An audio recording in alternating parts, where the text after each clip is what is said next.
Hello guys, in this video I'm going to show you how to add a work address in the Bonjour RATP application.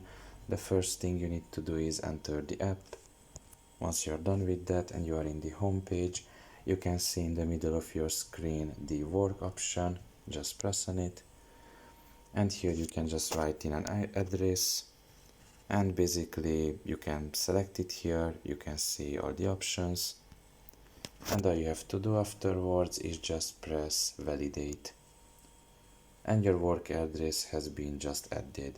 So it's pretty simple to do. You just click on work, you just write in maybe the starting letters of the place, and you can just select it afterwards easily, and that's how you do it. So it's pretty easy to do. I hope this video was helpful to you.